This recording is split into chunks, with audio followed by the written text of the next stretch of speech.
வணக்கம் ஃப்ரெண்ட்ஸ். இப்போ பார்த்தீங்கன்னா நம்ம வந்து குவிட் இருக்குல்ல 2017 மாடல் குவிட், அதுக்கு வந்து பார்த்தீங்கன்னா ஸ்பீக்கர்ஸ் வந்து இன்ஸ்டால் பண்ண போகிறோம். கம்பெனிலே வர ஸ்பீக்கர்ஸ் பார்த்தீங்கன்னா 4 இன்ச் ஸ்பீக்கர்ஸ் கொடுப்பாங்க. ஸோ டேஷ்போர்டில் மட்டும் தான் கம்பெனியில் வர ப்ரீ இன்ஸ்டால் ஸ்பீக்கர்ஸ் வரும், ஓகேங்களா. ஸோ இன்பில்டாகவே வர ஸ்பீக்கர்ஸ் வந்து கம்பெனியில் 4 இன்ச் டேஷ்போர்டில் கொடுப்பாங்க.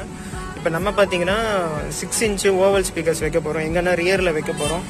ஸோ அது எப்படி பண்ண முடியும்னு பார்த்தீங்கன்னா நம்ம எக்ஸ்ட்ரா நம்மளே வயரிங் பண்ணி தான் பண்ண முடியும். ஸோ ஸ்பீக்கர்ஸ்க்கு நம்மளே எக்ஸ்ட்ரா வயரிங் போட்டு அதுக்கப்புறம் தான் பின்னாடி வந்து ஸ்பீக்கர்ஸ் வந்து இன்ஸ்டால் பண்ண முடியும். இப்போ வந்து பார்த்தீங்கன்னா பின்னாடி நாங்கள் வந்து ஆல்ரெடி கம்பெனியில் கொடுத்துருக்க பேடில் வந்து நாங்கள் வந்து வைக்க போகிறோம், ஸ்பீக்கர்ஸ் வந்து இன்ஸ்டால் பண்ண போகிறோம். Oval speaker 6 inch. பிராண்ட் பார்த்தீங்கன்னா கிங் ட்ராக்குன்னு சொல்லிட்டு, அதாவது ஜி சோனிக்குன்னு சொல்லிட்டு ஒரு சைனீஸ் பிராண்ட் இருக்கும். ஸோ அந்த பிராண்ட் வந்து நம்ம இன்ஸ்டால் பண்ண போகிறோம், ஓகேங்களா. ஸோ இன்ஸ்டால் பண்ணிவிட்டு நீங்கள் பாருங்கள், ஃபுல் வீடியோ உங்களுக்கு வரும்.